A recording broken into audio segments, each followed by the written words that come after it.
10 amazing activities for kids और youth in summer.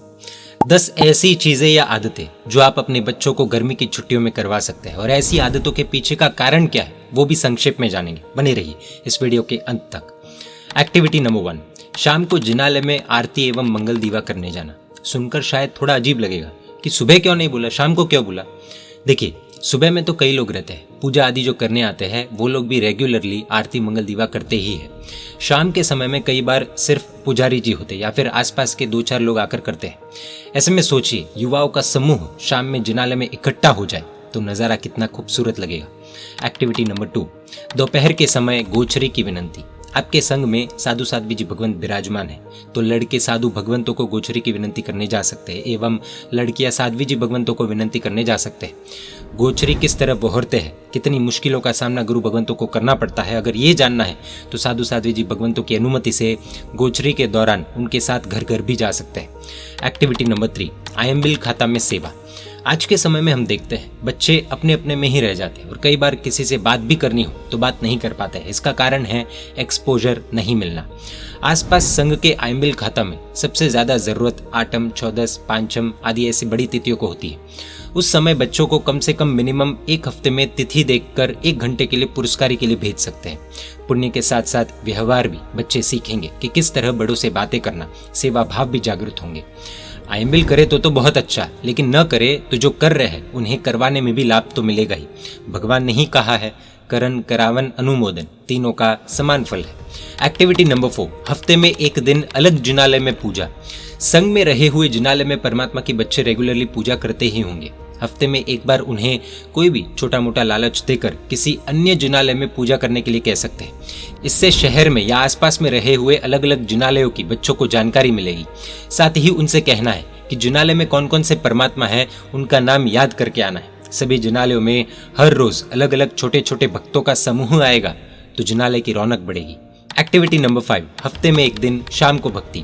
School के समय में अक्सर जिनालय में परमात्मा की भक्ति का मौका बच्चे होमवर्क, ट्यूशन आदि में समय देने के कारण मिस कर देते हैं। ऐसे में बच्चे परमात्मा की भक्ति करने के आनंद को महसूस नहीं कर पाते, उससे वंचित रह जाते और ऐसा न हो इसलिए गर्मियों की छुट्टियों में बच्चे अपने परिवारजन या फिर दोस्तों के साथ संघ के जिनालय में सभी की अनुकूलता के हिसाब से हफ्ते में 1 दिन शाम को परमात्मा की भक्ति कर सकते हैं। एक्टिविटी नंबर 6, सुबह का व्याख्यान।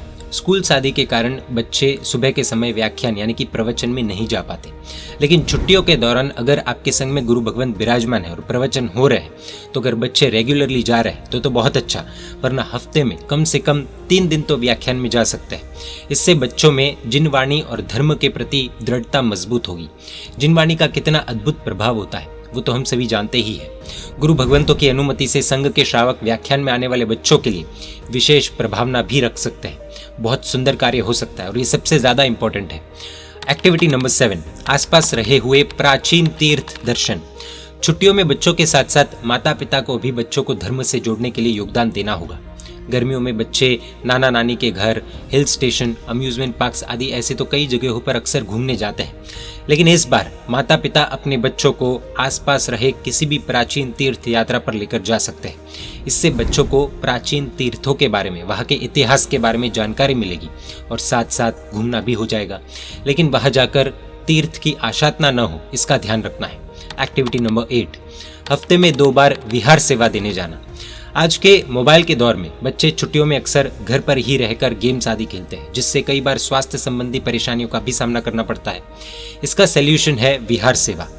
चातुर्मास पूर्ण होने के बाद और स्पेशली गर्मी के दौरान साधु साध्वी जी भगवंत एक जगह से दूसरी जगह विहार करते हैं, यानी कि पैदल चलकर जाते हैं। ऐसे में बच्चे हफ्ते में 2 बार, एक बार सुबह और एक बार शाम के दौरान विहार में जुड़कर सेवा दे सकते हैं। इससे उन्हें साधु जीवन को जानने का एक बहुत सुंदर अवसर मिलेगा और साधु साध्वी जी भगवंत के आचरणों का ज्ञान भी उन्हें प्राप्त होगा और साथ ही वॉकिंग भी हो जाएगी, जिससे शारीरिक स्वस्थता भी बनी रहेगी। एक्टिविटी नंबर 9, हफ्ते में 1 दिन परमात्मा को भव्य फूल की माला चढ़ाना। बच्चे पूजा तो रेगुलरली करते ही होंगे, लेकिन हफ्ते में 1 दिन बच्चे परमात्मा को भव्य फूलों की माला अर्पण कर सकते हैं। अगर वो माला अपने हाथ से घर से बनाकर लाए तब तो सोने पर सुहागा। ये करने से बच्चों में स्वद्रव्य से परमात्मा को वस्तु अर्पण करने के भाव जागेंगे। अगर आप ये रोज कर रहे हैं तो बेस्ट है, वो कम नहीं करना है, ये उनके लिए है जो नहीं कर रहे हैं।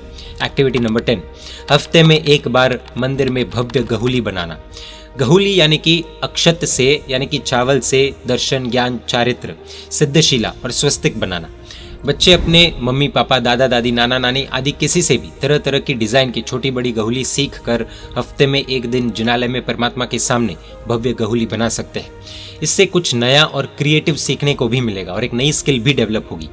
प्लीज नोट, इन 10 में से कोई भी कार्य अगर आप ऑलरेडी ज्यादा कर रहे हैं तो अच्छी बात है, उसे कम नहीं करना है। जैसे यहाँ पर कहा गया कि हफ्ते में एक दिन शाम को भक्ति, अगर आप रोज कर रहे हैं या फिर हफ्ते में 3 दिन कर रहे हैं तो ज्यादा अच्छा है, वो कम नहीं करना है। एक खास बात यह है कि बच्चों के साथ साथ माता पिता, भाई बहन आदि परिवारजन भी जुड़े तो घर का वातावरण कुछ ही दिनों में बदल जाएगा। एक बार सच में कोशिश करने जैसा है। खासकर माता पिता भी इन कार्यों में खुद भी जुड़कर बच्चों को प्रोत्साहित कर सकते हैं। इस वीडियो को अपने बच्चों को जरूर दिखाइएगा और उनसे पूछिए कि इन 10 में से वो क्या कुछ करने वाले हैं और उनके नाम के साथ उनका कमिटमेंट हमें कमेंट में जरूर बताइएगा ताकि हम उनकी अनुमोदना कर सकें। जय जिनशासन, जय महावीर।